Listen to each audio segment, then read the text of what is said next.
The sun rose over Dust Creek Ranch like it always had, golden light spilling across the endless fields, catching on dew-slicked fence posts and the backs of grazing horses.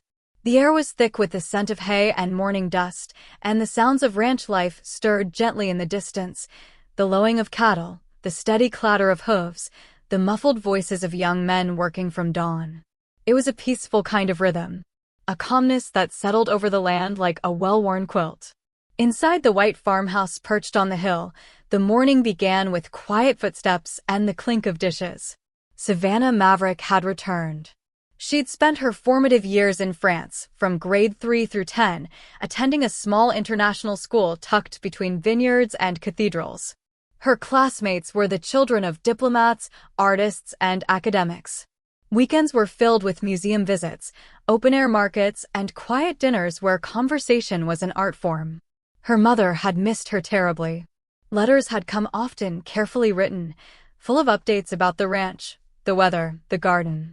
But beneath the words was a longing, a hope that Savannah would come home, that she'd choose Texas over Paris, that she'd remember where she came from. And eventually, she did. At 15, Savannah was back, enrolled in a semi-private school one town over. The teachers were kind, the students polite. But Savannah felt like a foreign object, too polished, too poised, too French. She spoke with a softness that made people pause. She dressed like she was going somewhere important. She missed the sound of cobblestones underfoot, the smell of espresso in the morning, the way Paris held its breath at dusk. Dust Creek Ranch was beautiful, yes. But it was also something else, something unspoken. And as Savannah stood on the porch that morning, listening to the distant hum of labor and livestock, she wondered if she'd ever truly belong to it again. At first, the kids at her new school didn't know what to make of her. She was the girl who'd lived in France, the one with the accent that curled around her words like silk. She wore ballet flats instead of sneakers, carried a leather satchel instead of a backpack, and said merci without thinking. It didn't take long for the whispers to start. "She lives on a dirty farm," someone said in the hallway, loud enough for her to hear. "Does she even know what football is? Bet she milks cows before school." Savannah kept her head high. She'd been raised to be gracious, to smile even when it hurt. But the sting of exclusion was real.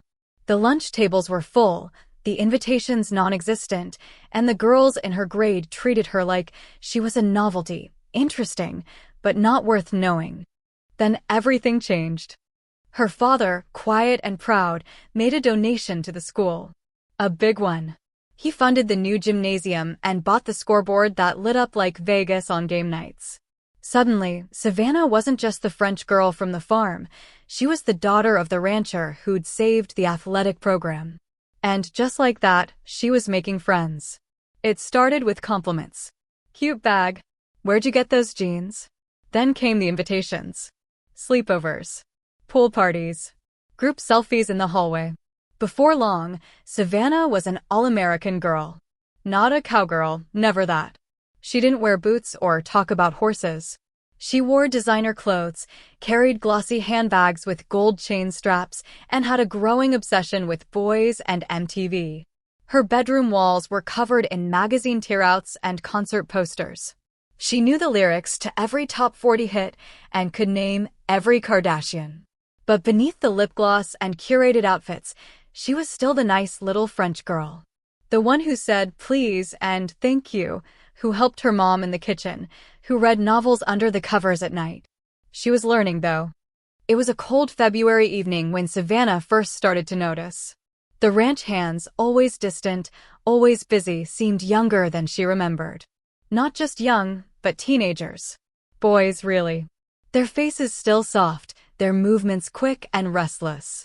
She watched them from the porch, hauling feed, fixing fences, brushing past one another with quiet urgency.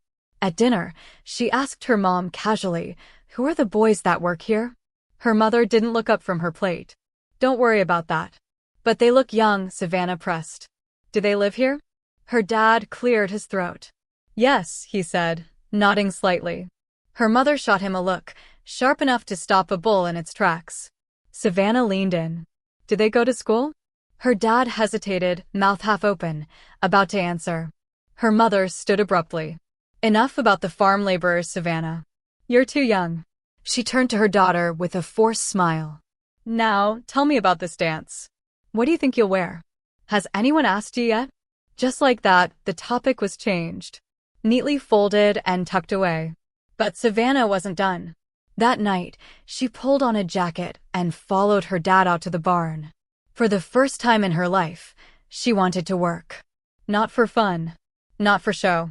She wanted to see. Can I help? She asked, stepping into the cold air. Her dad turned, surprised. You'd be in the way, he said gently, not unkind. I just want to understand, she said. I want to know what they do.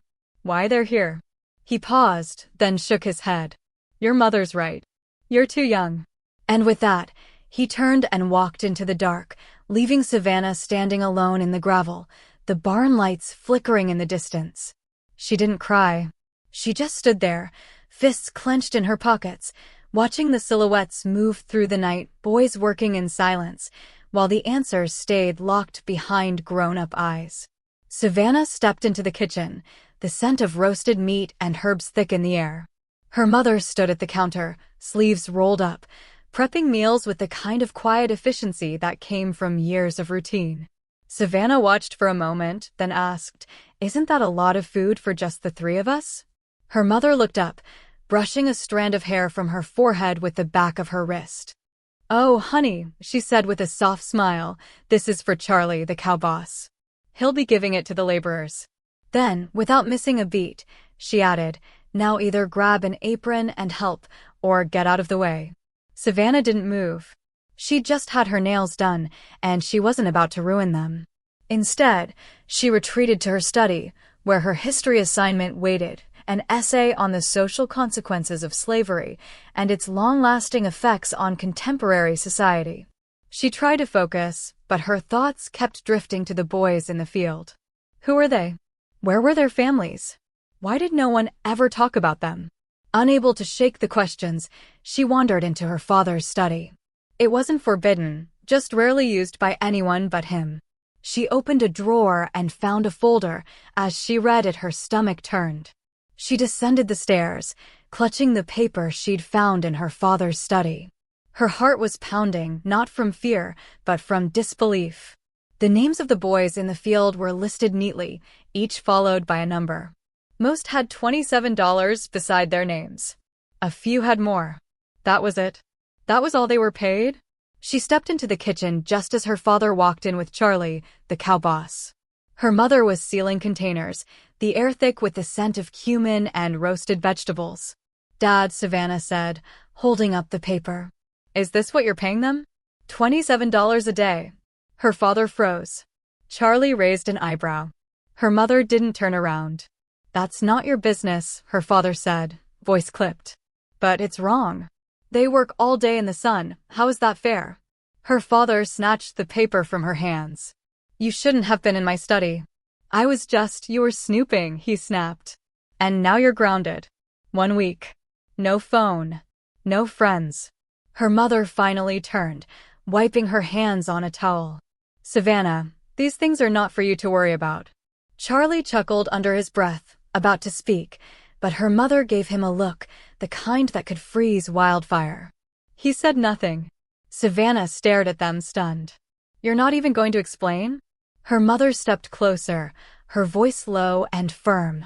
Drop this whole thing, or I'll cancel your birthday. Savannah didn't reply. She just stood there, the weight of the paper gone from her hands, but heavy in her chest. The room smelled like rosemary and roast beef, but all she could taste was bitterness. She didn't say another word. But she wasn't done asking questions. Savannah's 16th birthday was nothing short of cinematic. She'd spent months imagining it, scrolling through party inspo boards, flipping through fashion magazines, casually dropping hints about the Range Rover she wanted with custom paint in pearl purple with pink trim. Her parents had been tight-lipped, as always, but when the day arrived, they delivered in a way that stunned even her. Her parents had rented out the Velvet Room, a sleek, upscale nightclub usually reserved for 20-somethings and celebrity sightings. For one night only, it was transformed into a PG version of New York nightlife. The velvet ropes were up. The bouncers wore suits. The DJ spun top 40 hits with just enough bass to make the floor hum. And the bar? It served handcrafted mocktails in crystal glasses with sugared rims and fresh fruit garnishes. Savannah walked in wearing a silver sequin mini dress and strappy heels that sparkled under the lights. Her hair was curled to perfection, her makeup soft but flawless. She looked like she belonged on the cover of a teen fashion spread, effortless, radiant, untouchable. The Range Rover was parked out front, wrapped in a giant bow. Her name was printed on the license plate in gold script, Maverick 16. Inside, the club pulsed with energy. Her friends danced under strobe lights, posed for selfies in front of a custom photo wall, and toasted her with virgin mojitos and strawberry spritzers. The playlist was everything she loved: Ariana, Dua, a little throwback Britney, and the vibe was pure high glamour. She was the center of it all. Not a cowgirl. Not the girl from France. Savannah Maverick was a valley glam queen with French flair and designer taste. She floated from group to group, laughing, posing, glowing. She was still the sweet girl who said thank you to the waitstaff and hugged her best friend twice just because, but she was also someone who knew how to own a room. Her parents didn't stay long. They made their appearance, nodded to the manager, and slipped out quietly. The ranch always came first. But Savannah didn't mind. Not tonight. Tonight, she was exactly where she belonged. The party was over. The lights had dimmed, the music faded, and Savannah sat alone in the driver's seat of her new Range Rover, parked just outside the velvet room. The leather interior smelled like luxury, like success, like everything she'd ever wanted. But her thoughts weren't on the car. They were on the boys. The ones who mucked stalls, fixed fences, hauled hay in the blistering sun. The ones who never got invited to parties, who didn't wear designer sneakers or sip mocktails under strobe lights. She thought about their hands, calloused, cracked, too old for their age. And she wondered, was this paid for with their labor? Could her family have afforded all this if the boys were paid properly? She shook it off. Not tonight, she told herself. Tonight was supposed to be perfect. But the next morning, over breakfast, the question slipped out softly, like a thread unraveling. Dad, the boys who work the ranch.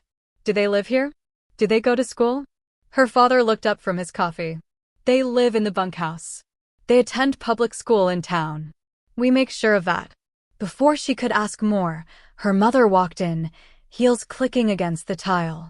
She took one look at the two of them and her face tightened. This again, she snapped. For the love of God, Savannah, stop this. You aren't old enough to understand.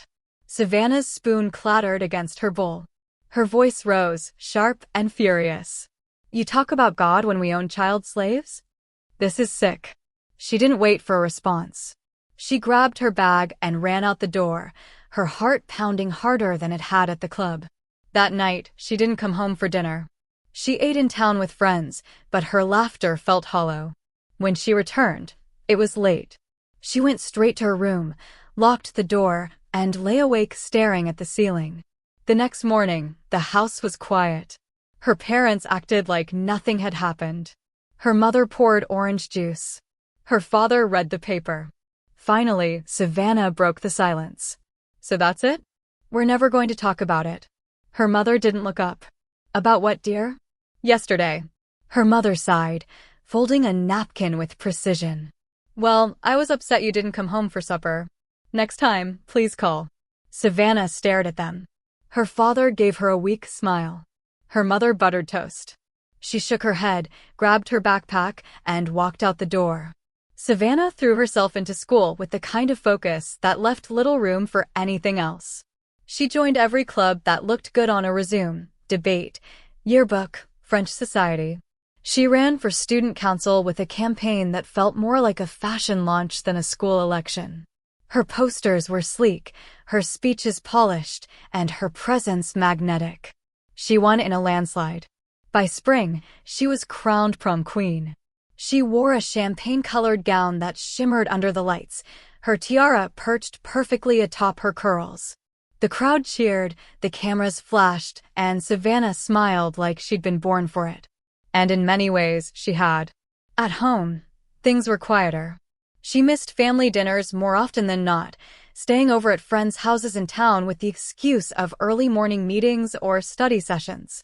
Her parents didn't push. Her dad was busy with the ranch.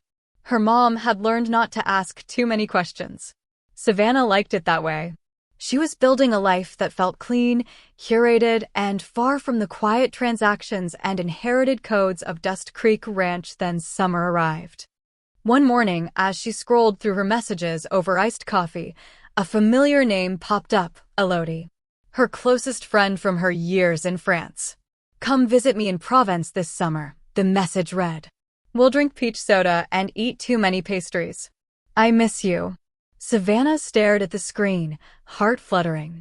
The idea of going back to cobblestones and open-air markets, to quiet dinners and real conversation, felt like a breath of fresh air.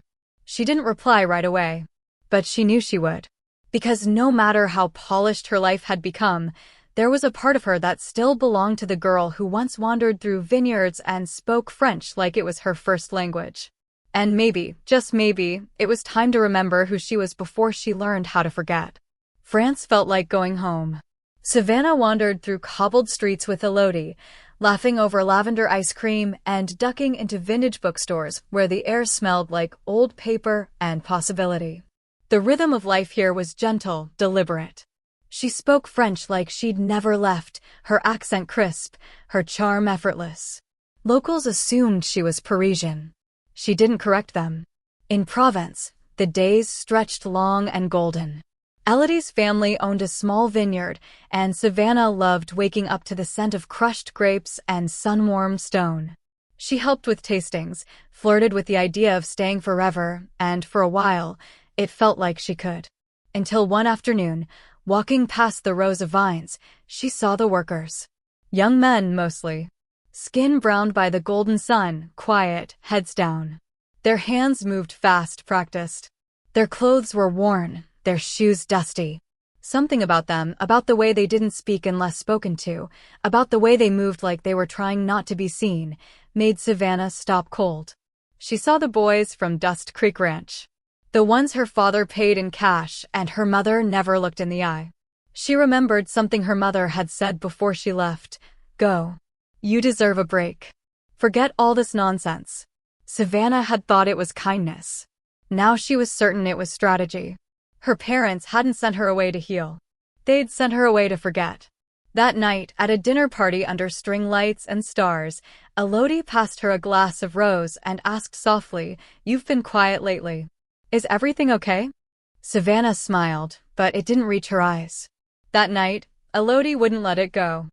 They were curled up on the terrace, the warm breeze carrying the scent of lavender and grilled peaches.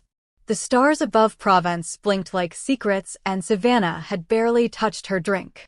"Tell me," Elodie said, nudging her gently. "Something's got you down.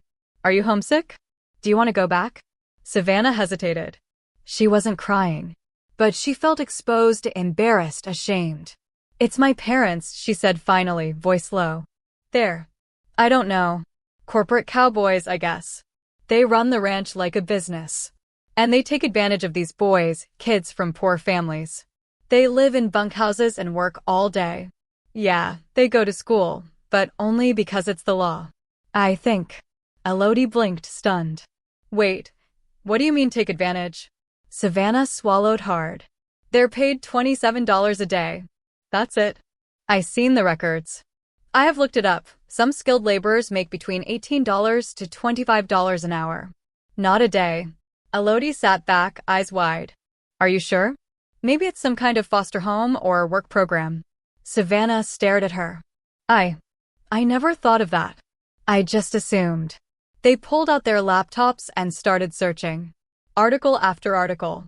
Case after case. Tragic stories of working foster homes, abuse hidden behind paperwork, kids shuffled through systems that forgot them.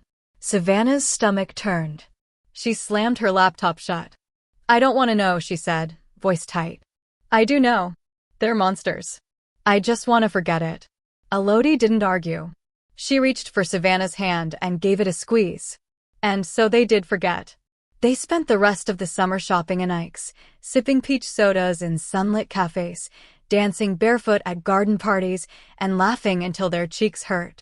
Savannah wore linen and silk, spoke French like a native, and let herself believe, just for a little while, that she belonged to a different life. Savannah's return to the States was a whirlwind of indulgence.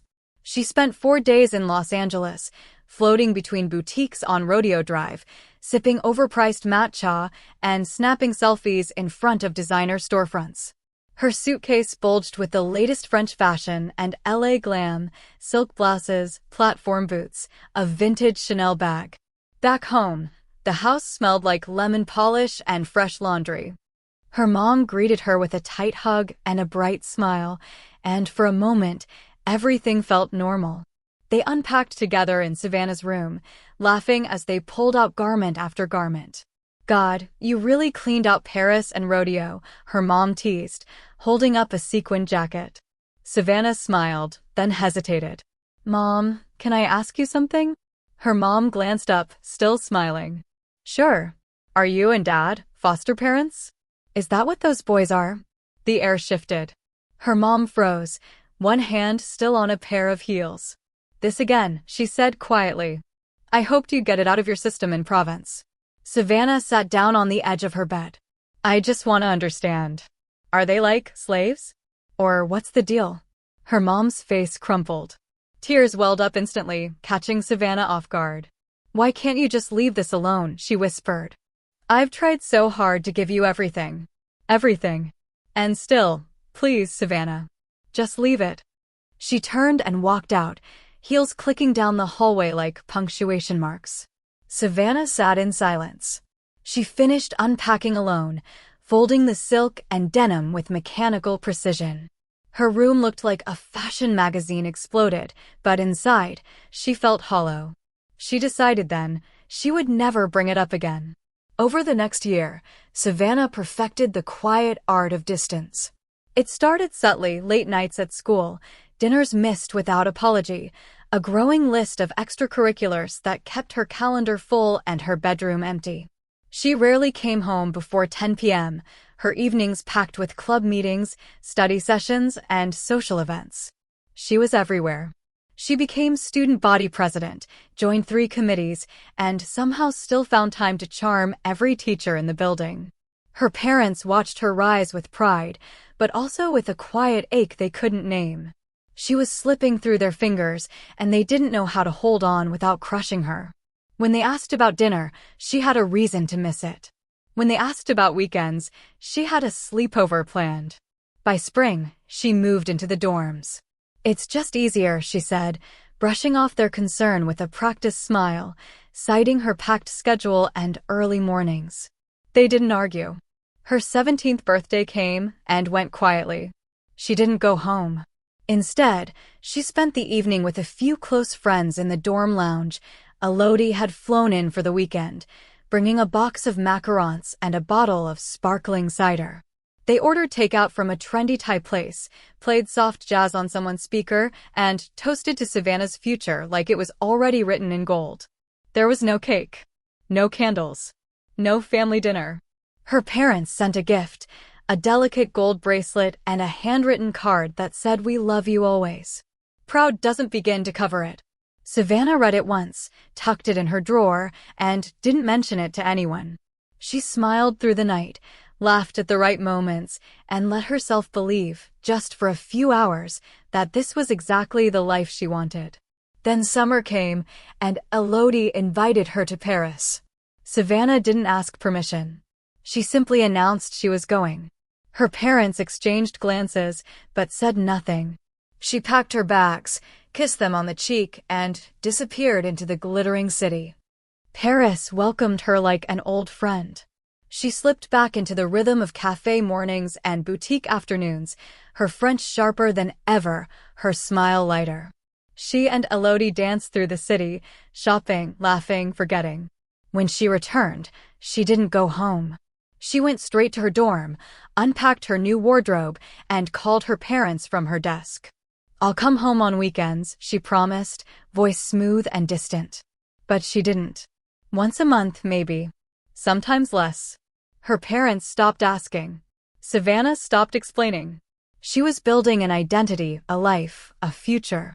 And home, once the center of her world, had become a place she visited like a museum, familiar, quiet, and frozen in time. The year flew by in a blur of deadlines, decisions, and quiet goodbyes. Savannah was 17, but her life moved with the urgency of someone twice her age. Between college prep, entrance essays, and a mountain of classwork, she barely had time to breathe, let alone reflect. Her schedule was a mosaic of ambition: AP classes, coding competitions, late-night study sessions, and leadership meetings that stretched into dusk. For her personal essay, she chose a topic that felt like home and exile all at once: life between France and Texas. It was honest, sharp, and quietly aching. A portrait of a girl who belonged everywhere and nowhere. Admissions officers loved it. She was accepted into most of the schools she applied to: East Coast elites, tech-heavy powerhouses, even a few international programs. But she chose UCLA. It was far enough that no one would expect her to come home often. And its computer science program was one of the best. It was a clean break disguised as a smart choice. Her mother cried when the acceptance letter came but smiled through it. "I'm proud of you," she whispered, hugging Savannah too tightly. Her father didn't say much. He'd started keeping his distance months ago, offering only a quiet, "I'm proud of you." Savannah didn't push.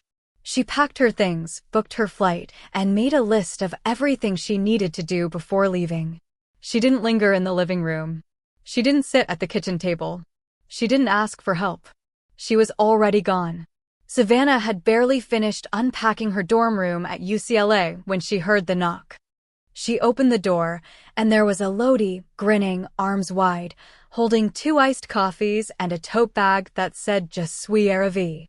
"I couldn't let you have California all to yourself," she said, laughing. Savannah screamed, hugged her, and nearly cried. It was the best kind of surprise. From that moment on, they were inseparable.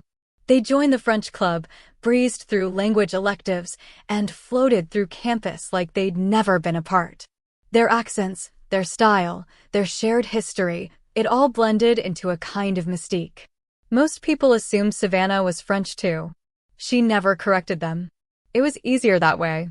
She didn't want to explain Dust Creek Ranch. She didn't want the cowboy jokes or the questions about livestock. And she definitely didn't want to talk about the boys in the bunkhouse. So she let the illusion linger. Sometimes, she thought it wasn't even a lie. She'd spent more of her childhood in France than in the US anyway. Her memories smelled like baguettes and lavender, not hay and diesel. Eventually, she started dating a boy named Mason, smart, funny, a little preppy, with a quiet confidence that made her feel safe. One night, curled up on the quad under string lights, she told him her parents owned a huge ranch in Texas. "But I don't really talk about it," she said. "It's just complicated." He nodded. "I get it. You didn't want to be the cowgirl stereotype. You let people think you were from France because, well, you kind of are." She smiled, relieved. Mason's family was the kind that sent holiday cards printed on thick linen paper, with everyone dressed in coordinated outfits and smiling like they'd just won a country club raffle. His father, a high-powered attorney in New York, specialized in corporate litigation and had a reputation for being both ruthless and charming. His mother, technically a stay-at-home mom, was on the board of half a dozen charities, chaired galas, and had a personal assistant who managed her calendar like a Fortune 500 CEO. Mason had grown up in a house with marble floors and imported wallpaper. He'd had nannies, tutors, and a driver named Luis who'd taught him how to parallel park in a Bentley. Savannah hadn't planned on bringing Mason home for the entire Thanksgiving weekend, but when he said he'd never been to Texas, she figured, why not? It was time he saw where she came from. Or at least, the parts she was willing to share. She wasn't sure what to expect. The ranch was sprawling, fields stretching out like a painting, the air thick with the scent of mesquite and hay. Mason walked around wide-eyed, in loafers and a cashmere sweater, looking like he'd stepped out of a Ralph Lauren ad. snapping photos like he was on safari. And when he saw the cows, he stared at them like they were exotic animals in a zoo. While staring at the cows, wide-eyed, he asked, "So, what part of the cow is the hamburger? Is it the leg? Is that why they're round patties?" Savannah nearly dropped her sweet tea. Her dad blinked. Her mom gave a polite smile that didn't quite reach her eyes. Over the next few days, Mason insisted on getting the full ranch experience. He showed up at dawn, astonished that dawn actually meant 4:45 a.m., bleary-eyed and clutching a travel mug like it was a lifeline. He helped with chores badly. He wore gardening gloves to feed the chickens, asked if the tractor had Bluetooth, and referred to the barn as rustic with a reverence usually reserved for boutique hotels. Savannah watched him with a mix of amusement and quiet dread. He was trying truly. But everything about him screamed city boy, from the way he flinched at hay dust to the way he tried to herd cattle by saying, "Please." Still, he stuck it out, trailing behind her dad with stubborn enthusiasm and a growing list of minor injuries, a sunburn, a blister, and a bruised ego from being outpaced by a 12-year-old on horseback.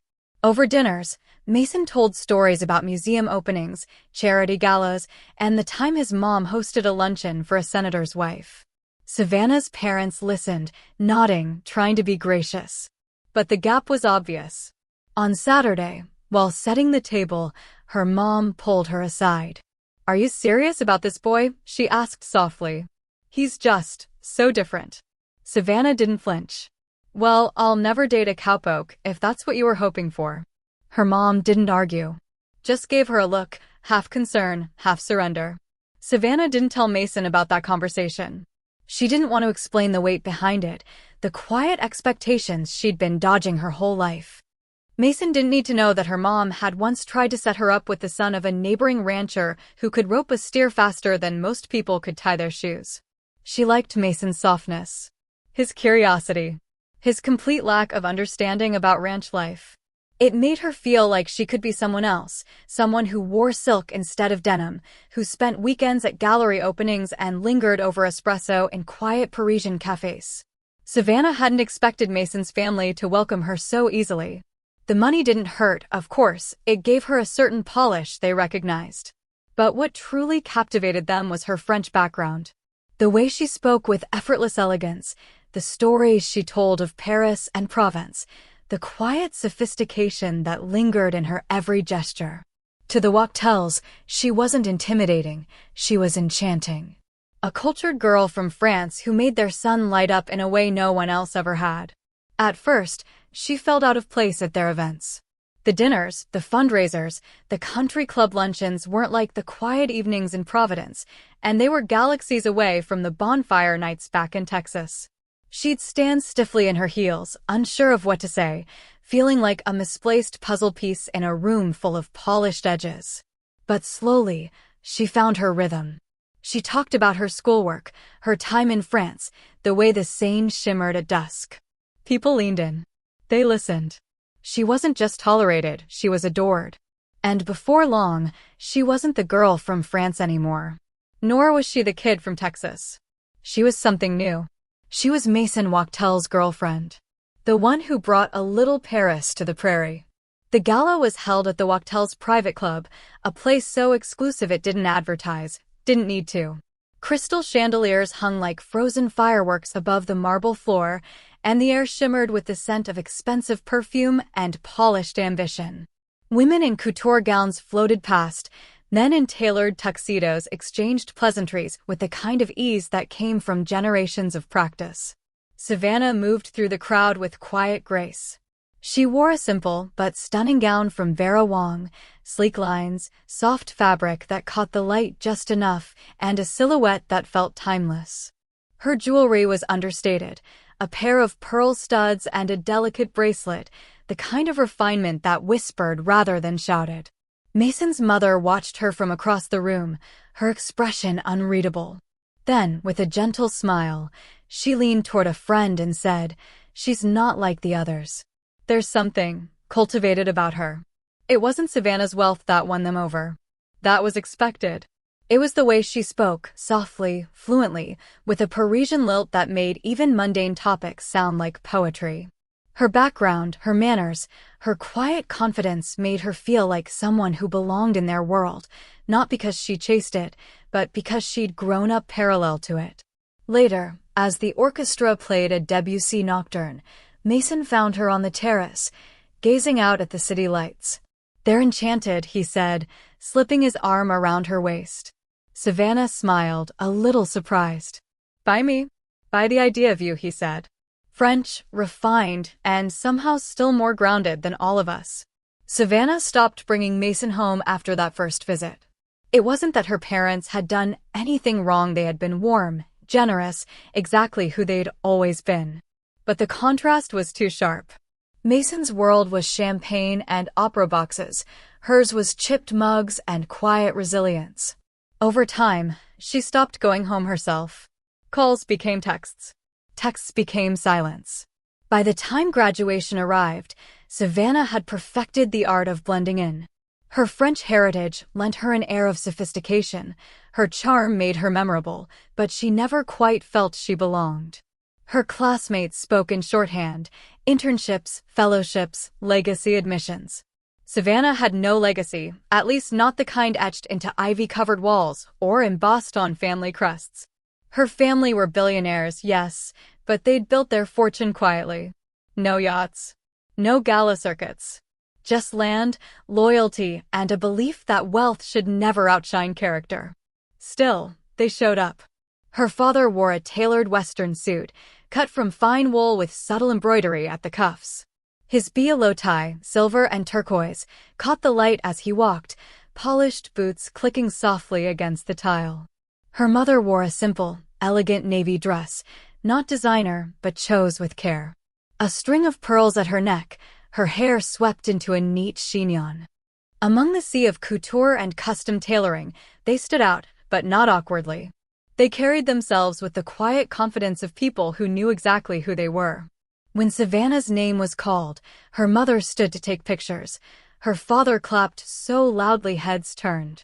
That evening, both families gathered for dinner at a restaurant with velvet chairs and a wine list longer than the menu. Savannah tried to keep the conversation flowing, tried to bridge the gap between her parents' quiet dignity and the Wachtel's curated charm. Mason's family spoke in polished tones, referencing art auctions and diplomatic galas. Her parents listened, nodded, but didn't pretend to be impressed. Then Mason stood up. He didn't make a speech. Just turned to her, knelt down, and opened a velvet box. Gasps. Applause. Her mother's hand flew to her mouth. Her father looked like someone had knocked the wind out of him. Savannah said yes. Later that night, in the quiet of the hotel suite, her parents confronted her. Her mother's voice was tight. Her father's eyes were tired, not with disappointment, but with concern. Was this the plan? Her mother asked. To marry into society? Her father didn't say much. Just looked at her and said, "We thought we were sending you to college. Not finishing school." Savannah didn't know how to answer. She hadn't planned this.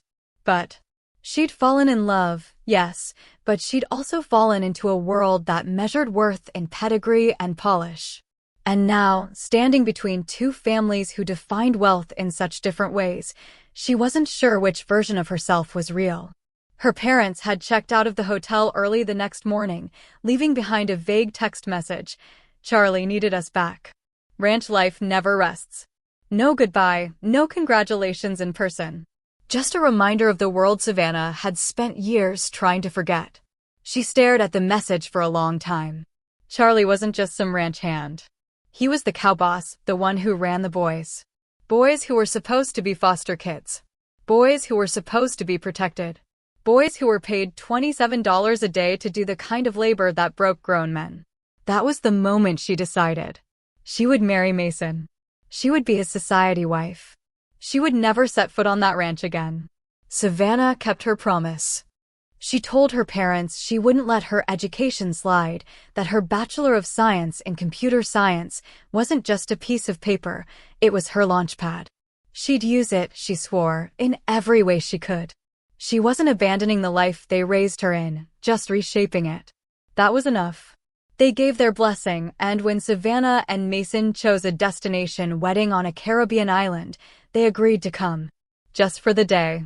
Her father muttered about the cows the moment he stepped off the plane, checking his watch like he could hear the herd calling. Her mother, ever more direct, pointed out that it was calf season. If you'd bothered to learn anything about the ranch, she said, you'd know all calves are born in the spring. But they came. And that mattered. The ceremony was held on a bluff overlooking the sea, the April breeze warm and fragrant with salt and frangipani. Savannah wore a sleek ivory gown with a low back and a train that danced in the wind. Mason looked at her like she was the only person on the planet. Elodie stood beside her as maid of honor, radiant in pale gold, her French accent charming every guest. She gave a toast that made Savannah laugh and cry in the same breath, ending with, "Savannah is the kind of woman who codes her own destiny." And today, she chose joy. The reception sparkled under string lights. Guests sipped champagne and nibbled mango tarts while a jazz quartet played softly in the background. Savannah's parents sat quietly at the edge of it all. Her father didn't dance. Her mother didn't mingle. But they watched. And when Savannah walked past them later that night, her father stood and kissed her forehead. "You looked strong," he said. "Like you meant it." Her mother nodded, eyes misty. "Just don't forget who you are." Savannah smiled, unsure if she ever really knew. But for now, she was Mason Wachtel's wife. She was Elodie's best friend.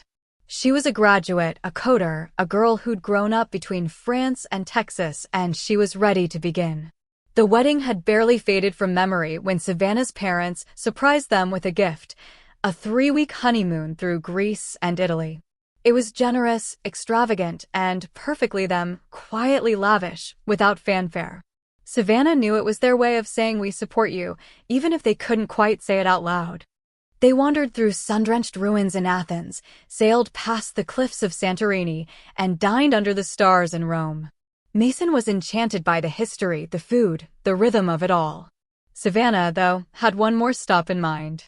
She wanted him to see France. They spent the 4th week at Elodie's family home in Paris, a sprawling stone estate wrapped in lavender fields and memories. Savannah showed Mason the cafe where she'd learned to order in French, the bookstore where she'd spent rainy afternoons, the quiet lane where she and Elodie used to sneak out after curfew. It was the part of her life she'd never fully explained, and now she didn't have to. He saw it.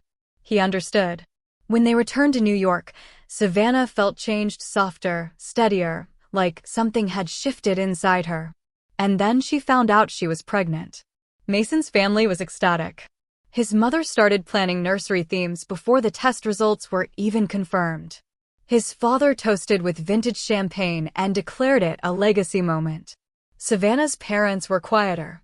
Her mother called that evening, voice calm but firm. "Just don't get lost in motherhood," she said. "Remember, you're a coder. You built something. Don't let it slip away." Her father didn't say much. Just asked if she was feeling okay, then added, "You've got grit. Don't forget that." Savannah hung up and sat in silence for a long time.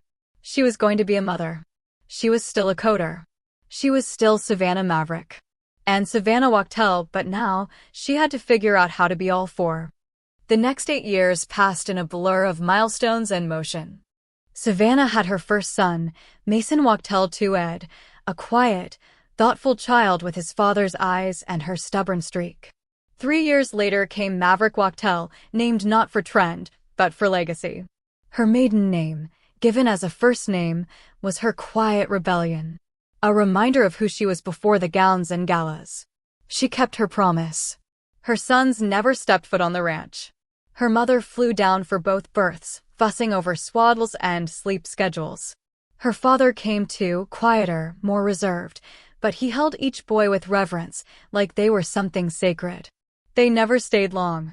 The cattle always called them home. Savannah's life had evolved into the rhythm of New York society. She sat on charity boards with her mother-in-law, hosted luncheons with guest lists curated by publicists, and ran a summer coding camp for underprivileged kids, a project she poured herself into, a tether to the girl who once dreamed in algorithms. It was a crisp fall afternoon when everything changed. Savannah was in her home office, color-coding the family calendar. Maverick's first grade schedule was packed: field trips, reading logs, early dismissal days, and she liked having it all laid out. She was just adding Mason's soccer practice when her phone rang. She answered casually, expecting a call from the PTA or a board member. Instead, she heard the words that would fracture her world. There had been a car accident. Both her mother and father were gone. Just like that. The silence that followed was deafening. The hum of the city outside her window felt distant, unreal. Her hands trembled. Her breath caught. She stared at the screen long after the call ended, as if it might offer a different ending. They had come for her wedding.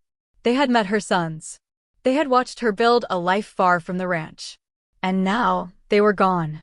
No goodbye. No final lesson. Just absence. Savannah sat still for a long time, the fall light casting long shadows across the floor. Somewhere down the hall, her boys were laughing. Somewhere in her chest, something was breaking. Savannah didn't cry at first. She just stood there, phone still in hand, staring at the wall like it might offer answers. Her breath came in short, shallow bursts. The world felt too quiet, like someone had turned down the volume on her life. Her parents were gone. The words echoed, but they didn't land. Not yet. She walked to the window, watching the golden leaves swirl in the wind. Maverick's backpack was still by the door, ready for grade 1. Mason was upstairs, humming to himself as he built something with Lego. Life was still happening. But hers had just split in two. She sat down slowly, her hands trembling as she reached for her planner, then stopped. What was the point of planning anything when the people who raised you were suddenly nowhere? The grief came in waves. First, the disbelief. Then the guilt. She hadn't spoken to them in weeks. She'd been busy: school prep, board meetings, camp logistics. She'd meant to call. She always meant to call. Then came the ache. The kind that settled deep in her chest, like something had been scooped out and wouldn't grow back. She didn't tell the boys right away. She needed a moment to gather herself, to figure out how to explain death to children who still believed in magic. She sat in the quiet, letting the weight of it settle. And then, slowly, she began to move. She called her husband. She called the funeral home. She called the ranch, even though she hadn't in years. Her voice cracked when she spoke to the foreman. He'd known her since she was a toddler. He cried, too. That night, after the boys were asleep, Savannah sat alone in the living room, wrapped in a blanket that smelled faintly of her mother's perfume. She opened a box of old letters her father had written to her during college. She read them all. Apparently, her parents had made all the arrangements. It was just like them, practical, prepared, even in death. Savannah didn't have to choose the casket or the hymns. Her mother had left notes. Her father had signed off on everything. It was their final act of love, sparing her the burden. She returned to the ranch 2 days later. Mason came with her at first, his presence grounding, but brief. He was still new at the firm, still proving himself to his father. He kissed her forehead, promised to call, and flew back to the city. The boys stayed behind with Mason's mother and the nanny.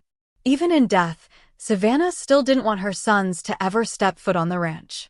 It wasn't just about shielding them from her grief, it was about protecting them from a place she'd spent years disentangling herself from. The ranch held too many ghosts, too many silences, too many things she'd never said out loud.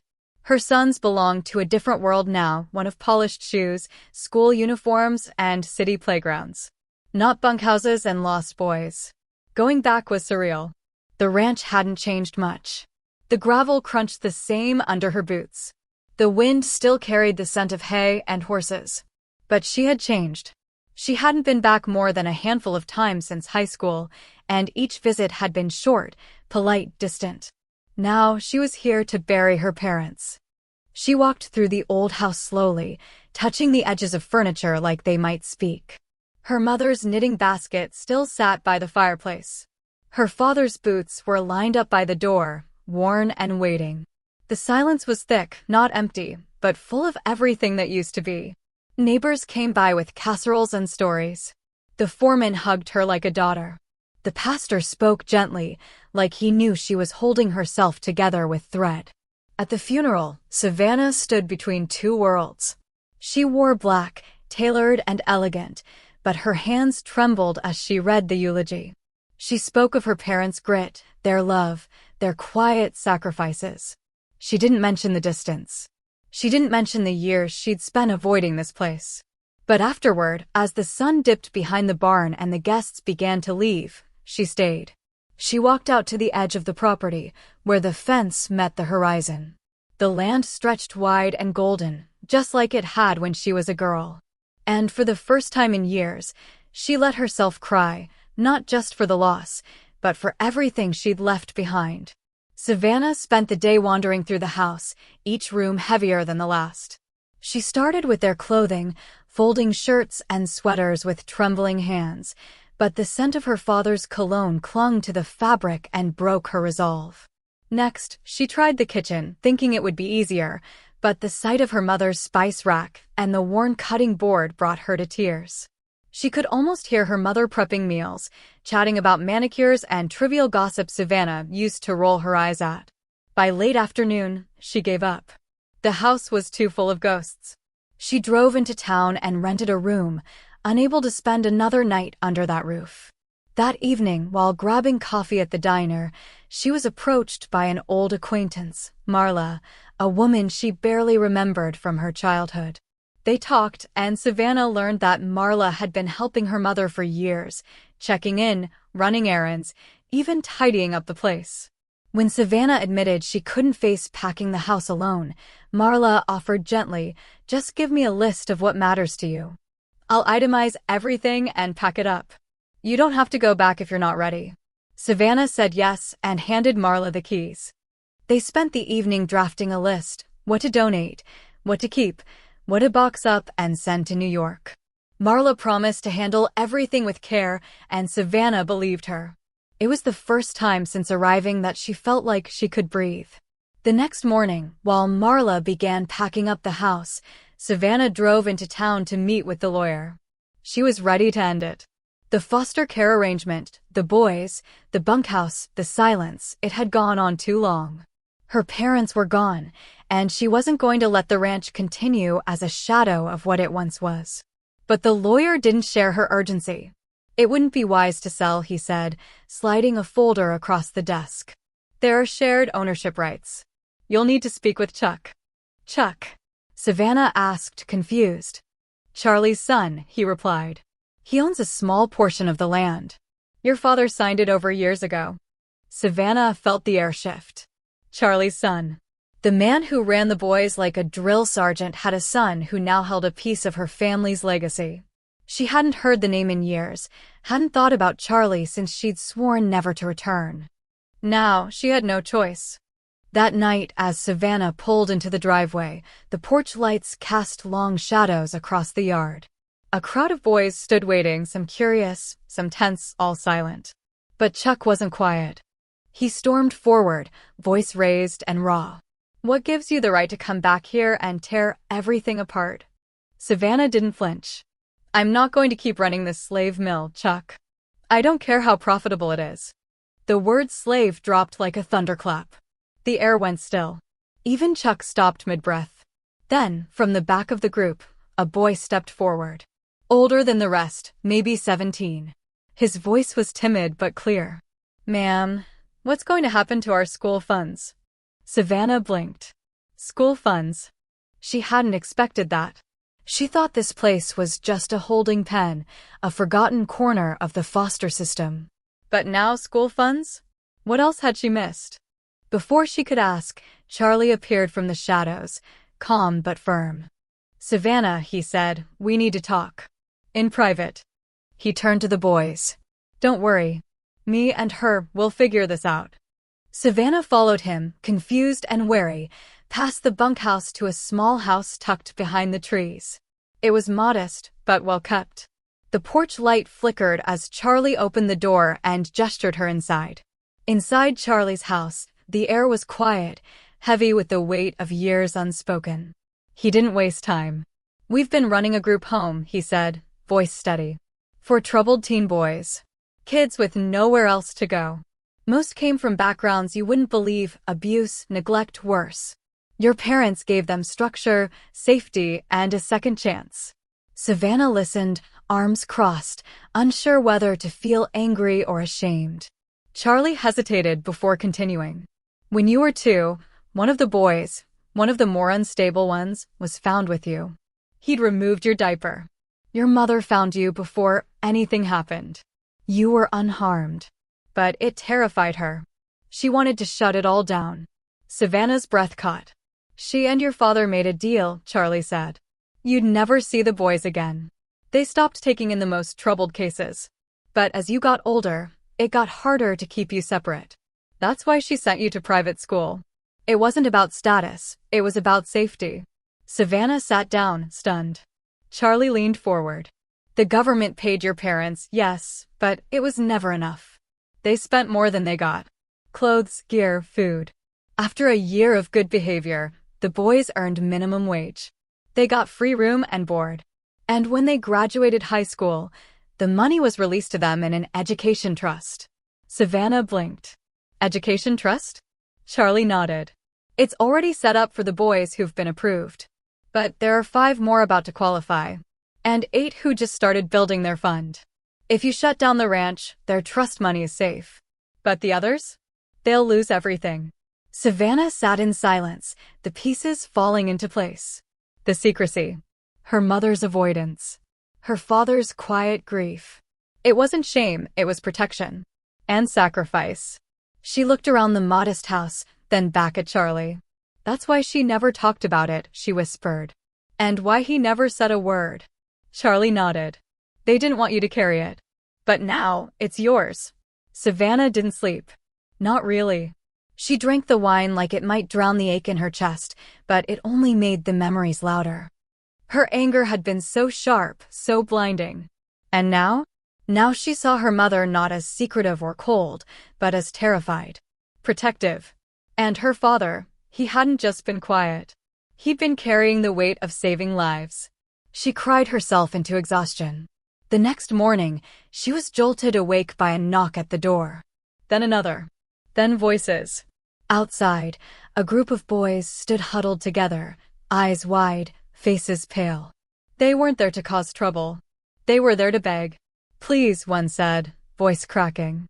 Don't sell the ranch. One by one, they told her their stories. Tales of abuse, abandonment, addiction. Stories that sounded like they'd been ripped from horror films, except they were real. And they were theirs. Savannah sat on the porch, arms wrapped around her knees, listening until her heart couldn't take any more.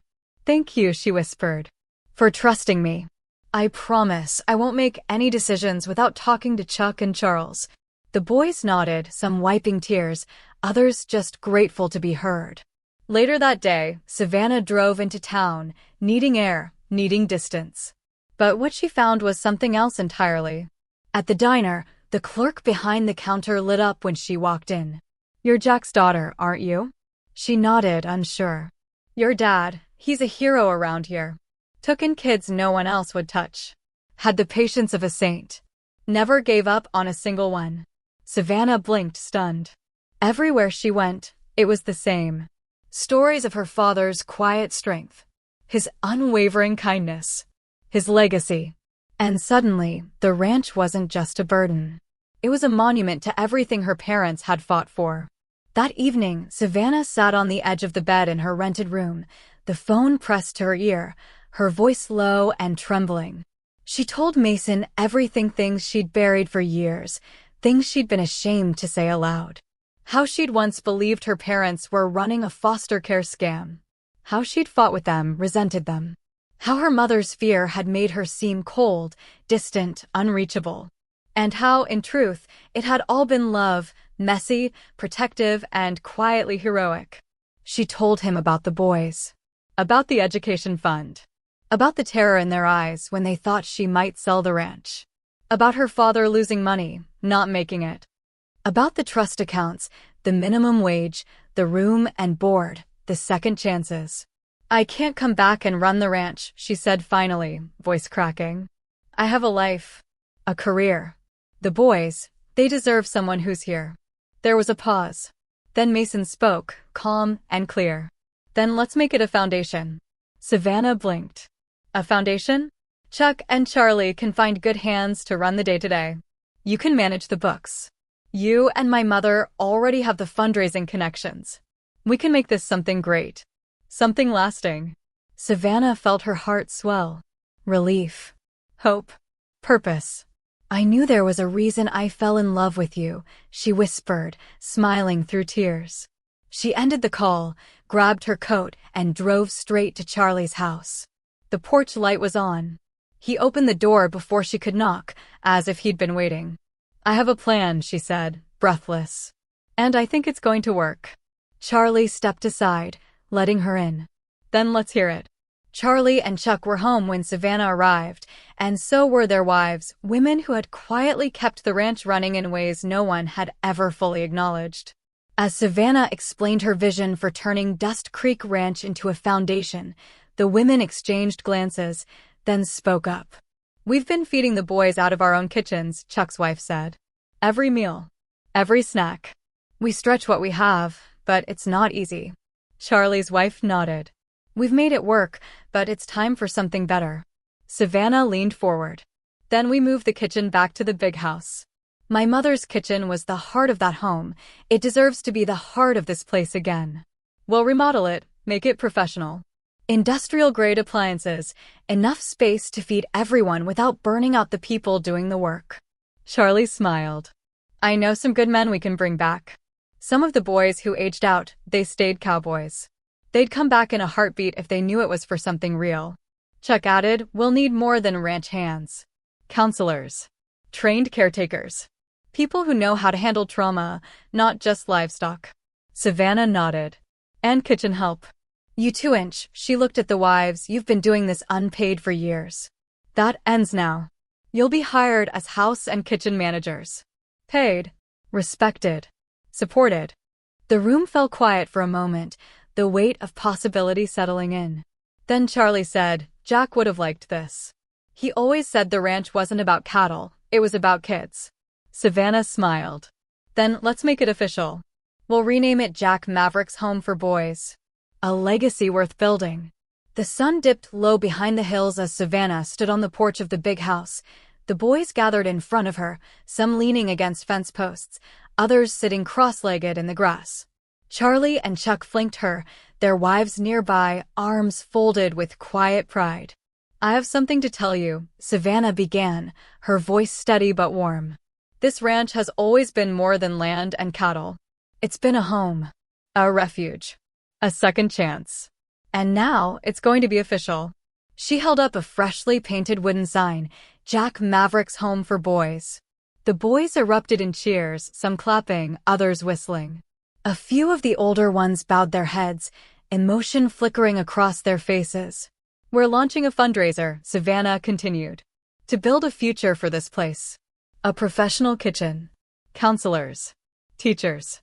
And an education fund, so no boy here ever has to wonder if college or trade school is out of reach. Later that week, the wives helped organize a photo shoot. The big house was cleaned and staged, the boys dressed in their best denim and boots. A local photographer captured shots of them working the land, laughing around the fire pit and standing proudly beneath the new sign. The older boys wrote testimonies. I came here angry. Lost. Jack didn't ask questions. He handed me a shovel and said, start with the dirt. That shovel saved my life. The younger boys wrote about the difference. In the group homes, we moved every few months. New faces, new rules, no one really cared. Here, I wake up and know what I'm supposed to do. I feed the horses. I help with breakfast. I matter. Other places felt like waiting rooms. This place feels like a life. And about the education fund, I never thought about college. Now I think about welding school. I think about owning my own truck one day. The fund means I don't have to choose between working and dreaming. Savannah compiled the photos and testimonies into a campaign titled Rooted in Dust, Growing Toward Tomorrow. It was raw, real, and full of hope. Savannah made the first donation herself, $1 million, in her son's names. It was her way of planting a flag, of saying this matters. The funds were earmarked for the remodel of the big house, the heart of the ranch, and the future headquarters of Jack Maverick's Home for Boys. Back in Texas, the wives Loretta and June settled into their new roles with quiet authority. The big house was spacious, and converting it into an office was surprisingly seamless. Her father's study was renamed Jack's office, and it became the central hub for all paperwork, case files, and trust documentation. Bedrooms were repurposed into offices for 3 full-time counselors, and plans were drawn up for a small house nearby to accommodate extra hands, some of whom were former boys who had chosen to come back on as cowboys and mentors. The kitchen remodel was already underway. Loretta and June had fed dozens of boys from cramped stoves and tiny fridges for weeks. Now, they would oversee a professional-grade kitchen, complete with walk-in storage, prep stations, and a dining space that could seat everyone comfortably. They were officially hired as house and kitchen managers, finally paid for the work they'd been doing out of love. Meanwhile, in New York, Savannah's mother-in-law was orchestrating what the press would later call the gala of the century. The venue was booked, a historic ballroom dripping in chandeliers and velvet. The guest list was a who's who of philanthropy, tech, fashion, and media. Celebrities, CEOs, and journalists were all confirmed. The theme, rooted in dust, growing toward tomorrow. Savannah returned to New York just in time to finalize the campaign materials. The testimonies from the boys, the photos from the ranch, the story of Jack Maverick's legacy, it was all woven into a powerful narrative that would be unveiled at the gala. This wasn't just a fundraiser. It was a rebirth. The ballroom shimmered like a dream. Crystal chandeliers cast golden light across velvet-draped tables, and the air buzzed with anticipation. Savannah stood near the entrance, watching guests arrive, Hollywood stars, tech moguls, philanthropists, and journalists, all dressed to the nines, all here for Jack Maverick's Home for Boys. Her mother-in-law floated through the crowd like royalty, greeting guests with practiced grace. Loretta had sent a bouquet from the ranch with a note, "We're watching from the porch. Make us proud." June had added a recipe card for the cornbread she'd baked for the boys that morning. Savannah took the stage just after dinner. Her speech was simple, heartfelt, and raw. She spoke of Jack's grit, the boys who'd found safety in his shadow, and the dream they were building in his name. When she finished, the room rose in a standing ovation. By the end of the night, the numbers were in. $10 million raised, $5 million pledged annually for the next 5 years. The press swarmed her with questions, but what stuck in her mind were the whispers she overheard as she passed through the crowd. The first annual gala for Jack Maverick's Home for Boys. Next year's will be even bigger. This is going to change lives. Savannah stepped outside for a breath of air. The city lights blinked around her, but her heart was back in Texas on the porch with Loretta and June, with the boys who'd finally found home. She smiled. Jack's legacy wasn't just alive. It was thriving. That ranch wasn't a loophole. It was a lifeline. And now it's hers to carry forward. If you've ever learned the truth too late, if you've ever misjudged someone only to realize they were the heroes all along, share your story here. Stay strong. Stay open.